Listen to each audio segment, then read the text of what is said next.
Familiar? Yes. That's called the Classic Princess.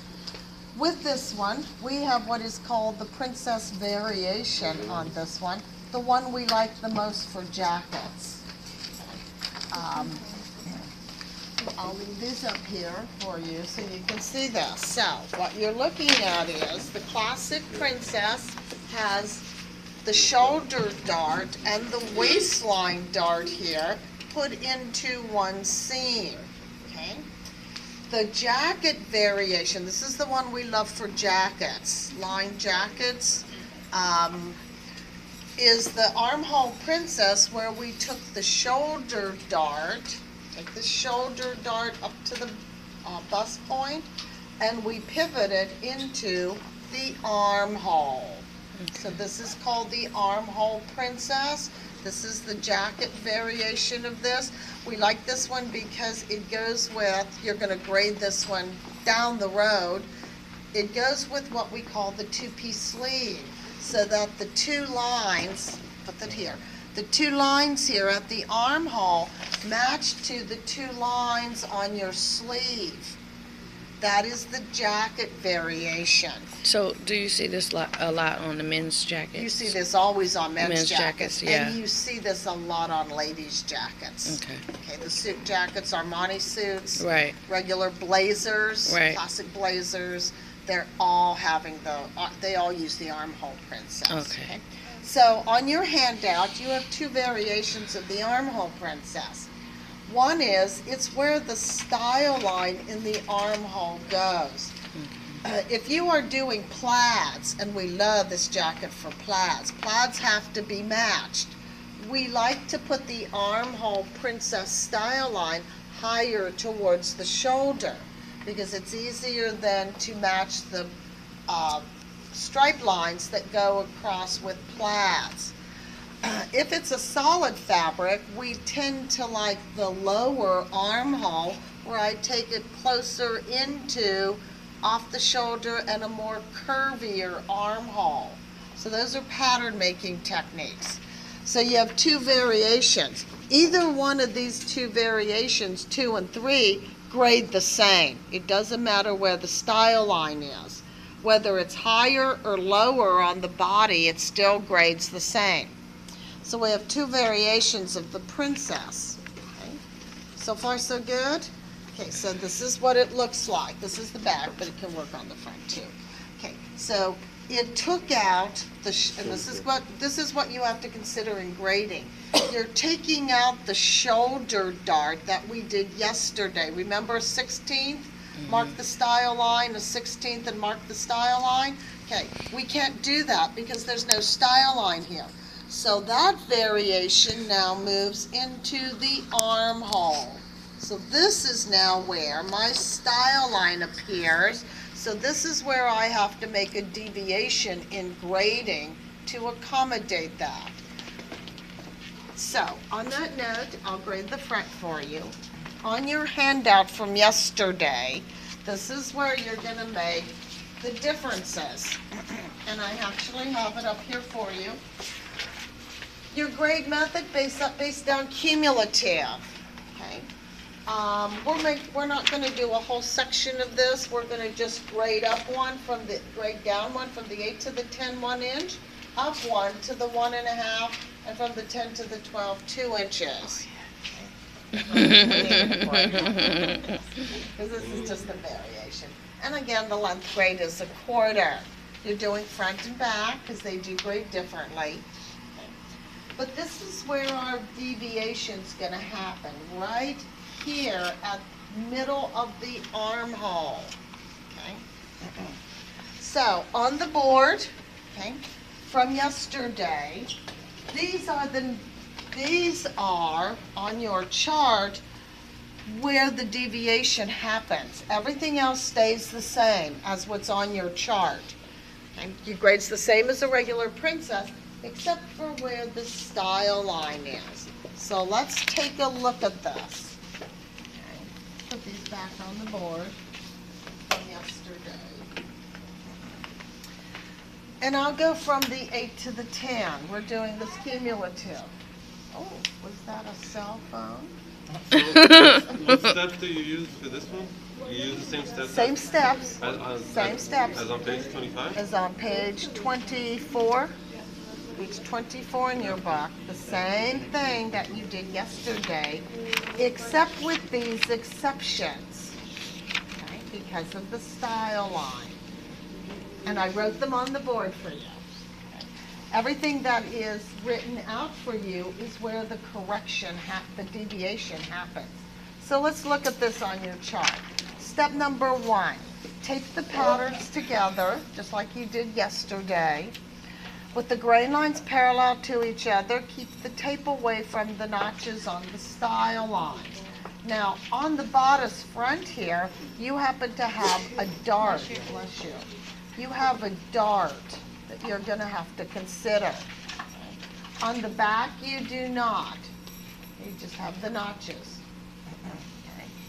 Step number 2, mark the center front and approximately a ½ inch of the neckline. So with my, this is my new size 10. Okay.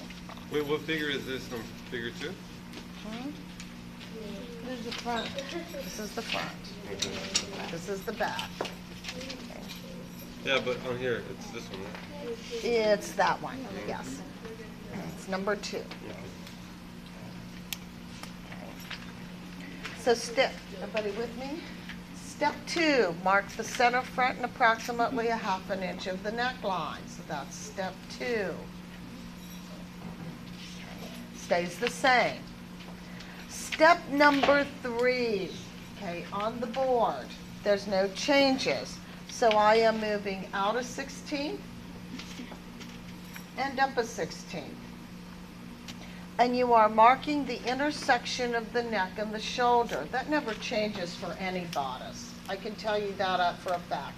Doesn't matter any bodice that you ever grade, step number 3 will never change. The neck and the shoulder, that never changes. Okay. So that's going to be my step number 3. Okay. Step number 4. Now this is where you have to look at when you are grading. What is it grading on my style? So in step number 4, it says you're moving out a 16th and down a 16th, and you're marking the shoulder and the style line corner on both pieces. Do you have a shoulder style line in here? No. So on step 4 on the board, you do not do that because you don't have that. So you skip that step. Any questions? Okay. Step number 5. It grades the shoulder and the arm side. We go back to the basic block on this. This is out an 1/8. Remember that 16th and 16th that you did yesterday? Well, that 16th and that 16th combine now and become the 1/8. So I'm moving out an 1/8. 1/16, 2/16, and I am moving down a 16th. Just like the basic block, because this is the basic block. And then I mark the shoulder arm side. So in this step 5, you're moving out an 1/8 and you're marking and down. It's actually down.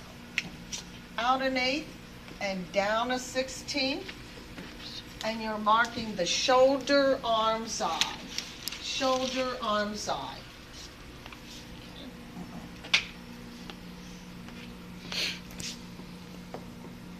So that's going to be step number 5 for you. There's no step number 4 on this design. Step number 6. We're moving down an 1/8 and we're marking the midpoint of the arm side. Okay, this is where the style line is. This is where your style line is. So that 1/8 of an inch, I am now separating into a 16th and a 16th. So I'm moving down a 16th.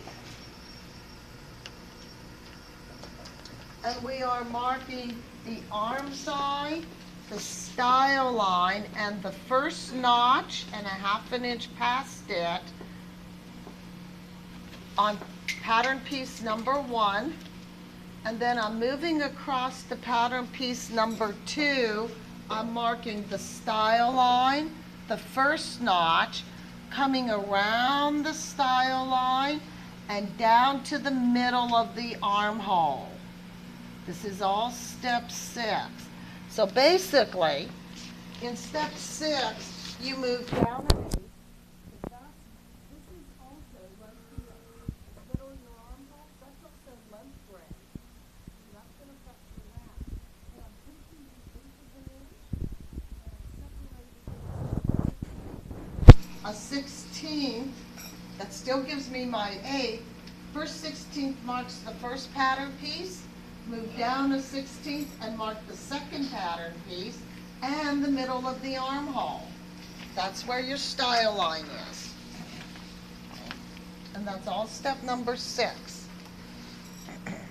Make sense? Think about it. Critical thinking. Step number 7 doesn't change. This is circumference grade. We're moving out 3/16. 1/16, 2/16, 3/16. Okay. And we are marking the underarm side seam corner. Okay. At this point, since you're doing this cumulative, you mark the notch at the armhole and 1/4 of an inch on each side. So that's step 7? Step 7. You mark the arm side and the side seam corner. And then you come up just to make sure that the notch grades. We mark the notch and 1/4 of an inch on each side of it. Just so if I pick it up, I see that the notch is graded with the side seam. That's step 7, grades the side seam. Okay. Step number 8, this is length grade. We're moving down an 1/8. Where should I be on my machine? What's the total grade of a bodice? 1/4. 1/4. You should be on 1/4 right now on your machine. Down an 1/8, and we're marking the corner of the side seam, the waist intersection. That's step number 8. Okay, that doesn't change on the board from yesterday. Grade the same. Step number 9, into 0 at the center front. And you're marking the corner of the center front waist. Step number 9. That doesn't change from yesterday. Okay. Step number 10. You are moving, this grade's where the dart would be, but you have a style line where the dart would be. Okay. Step number 10. We're moving out an 1/8. And we are marking the style line corners on both pieces. Waist, style line corner. On the front, you have a notch and a 1/2 inch past it. Okay, step number 10. On the second piece, again, you're marking the waist, the style line corner, the notch, and a 1/2 inch past it. That's step number 10. Okay, that would be where the dart would be. Okay. Step number 11 grades the apex of the dart. That's always the middle notch. So we are moving up an 1/8, and we are marking the bust point. Now on your front, you have a dart here. So on the board, I wrote it. On the front only, you move up an 1/8, and you mark the dart and the punch hole. Okay. So on the front piece, we're marking the dart, 2 notches, and the punch hole for the dart. And on the second piece, you're marking the middle notch and a 1/2 inch on each side of it. That's step number 11. That grades the apex of the dart. Check the checkpoints, center and blend. So if I